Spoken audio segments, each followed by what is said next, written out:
হাসপাতালে ডিউটি ফেলে প্রাইভেট চেম্বারে রোগী দেখার বিষয়ে বিভিন্ন সময়ে অভিযোগ উঠেছে কতিপয় চিকিৎসকের বিরুদ্ধে। তবে এবার এমন চিকিৎসকদের বিরুদ্ধে কঠোর ব্যবস্থা নেয়ার হুঁশিয়ারি দিলেন খোদ স্বাস্থ্যমন্ত্রী। মঙ্গলবার বঙ্গবন্ধু শেখ মুজিব মেডিকেল বিশ্ববিদ্যালয়ের ২৭তম বিশ্ববিদ্যালয় দিবসে একথা বলেন স্বাস্থ্য ও পরিবার কল্যাণ মন্ত্রী ডাক্তার সামন্তলাল সেন। প্রধান অতিথির বক্তব্যে মন্ত্রী বলেন, যে চিকিৎসকই হন না কেন অফিস টাইমে বাইরে রোগী দেখলে সহ্য করা হবে না। যে আমাদের কিছু কিছু চিকিৎসক যে অফিস টাইমের মধ্যে বাইরে যান, আমি কিন্তু এটা কিছুতেই সহ্য করব না। এটা যেই হোক নাই হোক, আমি এর বিরুদ্ধে অবশ্যই তাদের বিরুদ্ধে অ্যাকশন নিব।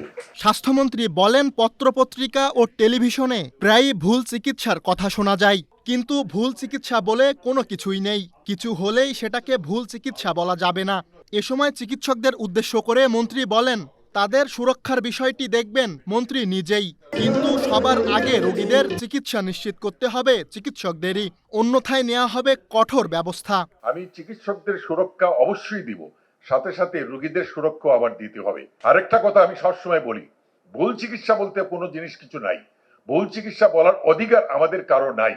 আমরা কথায় কথায় দেখি ভুল চিকিৎসা বলে ডাক্তারদের উপরে আক্রমণ হয়। এখানে সাংবাদিক ভাই বোনেরা আছেন, আমি আপনাদের উদ্দেশ্যে বলি, ভুল চিকিৎসা বলার একমাত্র অধিকার বাংলাদেশ মেডিকেল ডেন্টাল কাউন্সিলের। একটা যদি কোনো চিকিৎসায় কোনো গাফিলতি হয়, তাদের কাছে কমপ্লেন করা, এবং আমার জানা মতে বাংলাদেশ মেডিকেল ডেন্টাল কাউন্সিল কয়েকজনের ভুল চিকিৎসার জন্য শাস্তিও দেওয়া হয়েছে।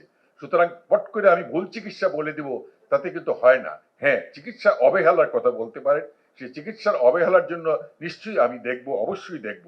অনুষ্ঠানে স্বাধীনতা চিকিৎসক পরিষদ সাচিপের সভাপতি অধ্যাপক ডাক্তার মোহাম্মদ জামাল উদ্দিন চিকিৎসকদের গবেষণায় মনোযোগী হওয়ার আহ্বান জানান। দেশের চিকিৎসকদের অধিকার আদায়ের জন্য আমরা সংগ্রাম করতে গিয়ে আমরা 21 দফা আমরা পেয়েছিলাম। এই 21 দফার একটা দফা ছিল বাংলাদেশের মেডিকেল বিশ্ববিদ্যালয় প্রতিষ্ঠা করতে হবে, এবং সেই মেডিকেল বিশ্ববিদ্যালয় প্রতিষ্ঠা হওয়া হয়েছে। এদিকে ২৭তম বিশ্ববিদ্যালয় দিবসে শিক্ষা, চিকিৎসা ও গবেষণায় বঙ্গবন্ধু শেখ মুজিব মেডিকেল বিশ্ববিদ্যালয়কে বিশ্বের শীর্ষ অবস্থানে তুলে আনার অঙ্গীকার করেন নবনিযুক্ত ভিসি। আমাকে 4 বছরের জন্য দেওয়া হয়েছে। এই 4 বছরে আমি সততার সাথে কাজ করতে চাই, আমি অনিয়ম দুর্নীতি করতে চাই না, এবং আমার কোনো ব্যক্তিগত চাওয়া পাওয়া নাই। আমি বঙ্গবন্ধু মেডিকেল বিশ্ববিদ্যালয়কে সেবার ক্ষেত্রে, শিক্ষার ক্ষেত্রে এবং গবেষণার ক্ষেত্রে 1 নম্বর করে দিতে চাই। অনুষ্ঠান শেষে হিট স্ট্রোক বিষয়ে এক প্রশ্নের জবাবে স্বাস্থ্যমন্ত্রী জানান, হিট স্ট্রোকের প্রস্তুতি নিতে হাসপাতালগুলোতে নির্দিষ্ট পরিমাণ বেড খালি রাখার পরামর্শ দেওয়া হয়েছে। সুলাইমান কবির, চ্যানেল এস, ঢাকা।